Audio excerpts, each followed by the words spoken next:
Okay, so I saw these 78 questions from an atheist on YouTube. I thought I'd have a go at responding to them. As a Roman Catholic, these are my personal responses. Some Roman Catholics will disagree with what I have to say. Definitely some other non-Catholic Christians will disagree. But here we go. Is Anne Frank burning in hell right now? I doubt it, but it's up to God to judge. How about Mahatma Gandhi? Again, I don't think so, but it's up to God to judge.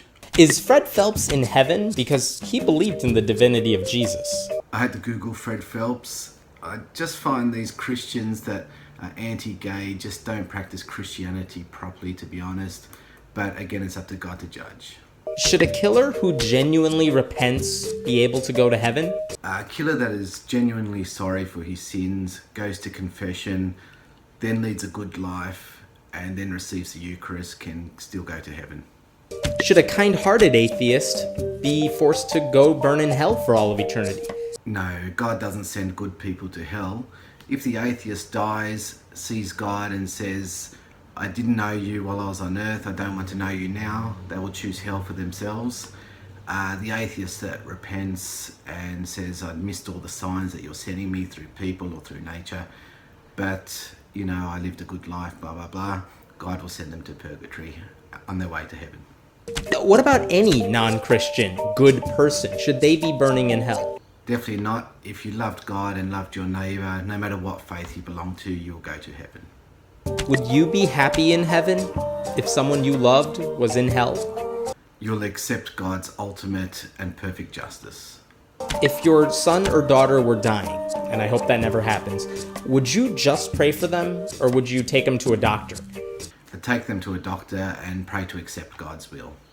And if you say you would do both, which one do you think has more of an impact? A good doctor, but pray you find a good doctor. Whose prayers does God answer?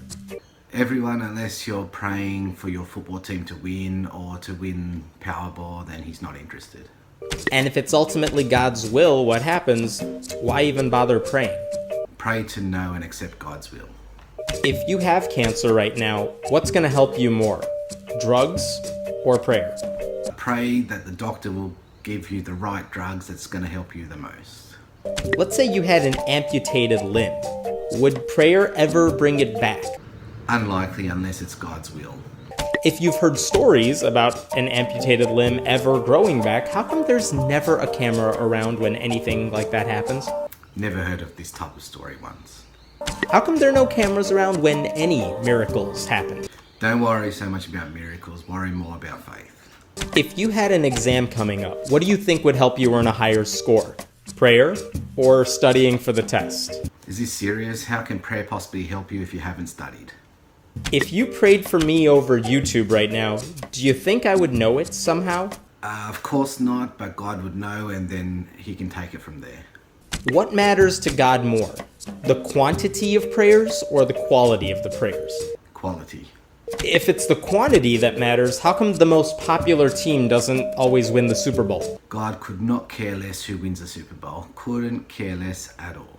And if it's the quality that matters, how come people we really love, people who are close to us, how come they died no matter what we say to God? Maybe that's just God's will. Maybe they've served their life's purpose in a shorter period of time than other people. Is it possible that your prayers have no supernatural effect and only serve to make you feel better? Prayer doesn't work like magic. You can't pray for someone to get better if that's not God's will. And if that were true, would you ever admit it? Prayer has been and always will be important. How it exactly works is a bit of a mystery of God. Is there anything in your life right now that makes you doubt God's existence? Absolutely nothing, zero, nil, nada, 100% sure. If you did doubt God's existence, how would your life change? It'd be worse. It would be me going through life by myself rather than God steering, and I much prefer God steering. Was Jesus white? Not relevant whatsoever. Why does it seem God is more likely to help someone who's a talented athlete over a starving child overseas? The talented athlete wins the race. God is not helping. That's their talent, training and ability. If humanity wanted to help people in Africa, they could do it if they really wanted to. And it'd probably only take 10 or 15 years to really solve the problem if humanity really tried. Why does God seem to hate Africa? I don't think God hates Africa. I think if people wanted to help other people, we could do it instead of building bombs or building things that's going to destroy other people. If we wanted to help, we could definitely achieve it. If a group of people from, say, Africa came to your community with the intent to convert you to their tribal faith, would you listen to them and take them seriously? Or would you just dismiss them because they don't believe what you already believe?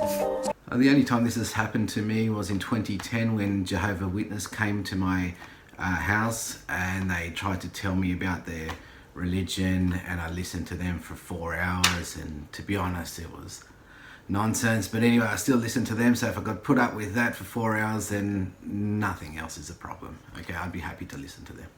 Does God speak to you personally? Through the Gospels, yes, and through his mother, he speaks to us, yes. But the voice in your head, that's your imagination.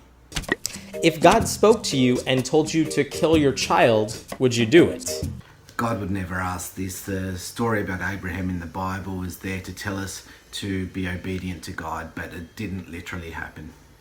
If God told you to kill me, would you do it? God would never ask this. Never, not in a billion years. Is God always watching over you? Yes. How about when you're on the toilet? He's part of you, so yes, he's there as well. What do you say to Muslims who believe the Quran is the holy book? You're entitled to believe whatever you like. Are they wrong? Yes, they are wrong, but it still doesn't mean their religion is irrelevant. They still have a chance to have a relationship with God. Have you read the Quran? I've read bits and pieces. And why do you so easily dismiss their holy book? Because I believe Christianity is the one true faith, but still respect other religions. And then why do you get upset at atheists who dismiss yours? I don't get upset, I just get concerned for them. Is acting on one's homosexuality a sin? No, if you're born gay, then you're born gay. I can't see how it's a sin to be born gay. Is homosexuality itself a sin? No, not in my opinion. Do you believe gays and lesbians should have the right to get legally married? No, and the reason is because marriage is the building blocks for family, and family you need one man and one woman to create children. So it's important for marriage to be between one man and one woman, come together to have children and start a family. Would your church ever marry a gay or lesbian couple? You can't marry if you're gay in a Catholic church now and forever. If not, and you believe that they should have the right to marry, why do you remain in that church? I don't believe they should marry. Why would God create people who are gay and then punish them for being gay? I don't believe God punishes them. I believe he loves them if they have a relationship with him. I think he appreciates that. And if they treat their neighbour as they treat themselves, and love of God, love of neighbour, then they're fine. If God is already sending gay people who act on their homosexuality to hell, why do so many Christians feel the need to persecute them here on earth? Our job as Christians is to bring the gay and lesbian community to God, not away from God. We are doing this badly as Christians. This is one of the things we'll have to answer for when we meet God. Why is God playing hide and seek with all of humanity? He's saving the best and biggest surprise for you when you meet him at your death. Do you believe Jesus is coming back to earth during your lifetime? Yes, I do. If you do, what do you say to all those people who have been saying the same thing for centuries and who are no longer with us? Nothing, because they're no longer with us. Why is the story of Jesus' birth and life so similar to that of mythological beings who lived before his time? And if you want to hear about those stories, we'll leave a link below. I highly doubt mythological beings were being born in a stable. How do you decide which sections of the Bible are literally true and which ones are just metaphorical? Talking snakes, arks built by 3 or 4 guys that were 600 feet long, people living to 1,000 years old, they're all just made up to give us, to help us understand our relationship with God. But the Gospels you can take far more literally. What are the minimum requirements for being a Christian? Love of God, love of neighbour, and follower of Christ. And who falls under that definition? Anyone who sees God as their father and the church as their home. Fred Phelps? Have to ask Fred. Pat Robertson? Ask Pat. James Dobson? I have to ask James. President Obama? You know my answer. Do you really believe Mary was impregnated without ever having sex? Yes, 100% I believe this. If someone came up to you and said she was pregnant, but she was totally a virgin, would you believe her? No, I wouldn't. Why did God have to rape a teenage girl in order to become human? This is a disrespectful question. God sent Angel Gabriel to tell her what's going to happen, to tell her about God's plan, and then she accepted God's plan. If you could go back in time to when Jesus was being crucified, would you try to save him? Or would you stand back and do nothing since your entire faith depends on him being crucified? I'd stand back and allow God's plan to unfold. What would it take to change your mind about God's existence? Impossible. Do you think it's a little strange when someone says they're going to believe in something no matter what, even when all the evidence seems to point in the other direction? There's plenty of evidence for God, I think, if you want to look for it, especially within the Catholic faith. I think people who leave the Catholic faith just haven't looked at the history of Catholicism, especially the apparitions of Our Lady. What is something your pastor has said in church that you totally disagree with? Can't ever remember disagreeing with a priest, to be honest. And when that happened, did you confront your pastor about it, or did you just let it slide? Never happened. Why are there so many Christian denominations? Look, this is a Protestant thing. They just keep on multiplying and branching out. I'll leave that to them. And are the people who are in those different denominations bad Christians? Are they wrong? They are misguided in a few ways, in my opinion, but most of them I think are okay. Which denomination is right? Although I think the Roman Catholic faith is the correct faith, I think it's important to be humble about that. Or which group of denominations is right? RC. Who or what do you think is responsible for natural disasters like earthquakes or tsunamis? Part of nature, but if God wanted to stop them, he could stop them, but he's happy to let nature go about its course. Can you pause the video right now and tell me what the 10 Commandments are? Yes, because I've watched a lot of videos on the 10 Commandments, and I enjoy the PragerUs the most. And if you know them, and good for you if you do, why do so many Christians believe that the first 4 of them belong on government property and in the classrooms? It's good to teach children about God. Would you feel comfortable saying the Pledge of Allegiance in class every day if the words were, "One nation under no God, indivisible with liberty and justice for all"?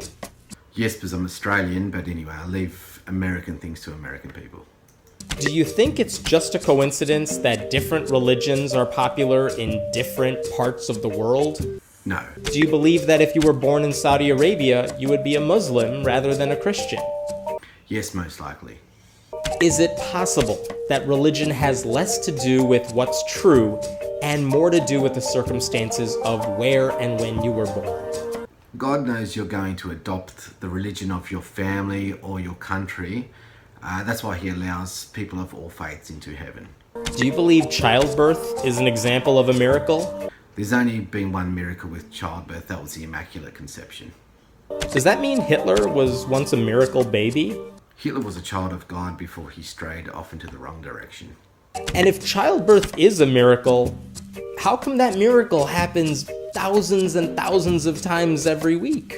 Strange last question, but anyway, great questions overall. Thanks for watching. I hope you enjoyed the video. Leave a comment on your opinions. I'd be interested to hear them. Thank you and take care.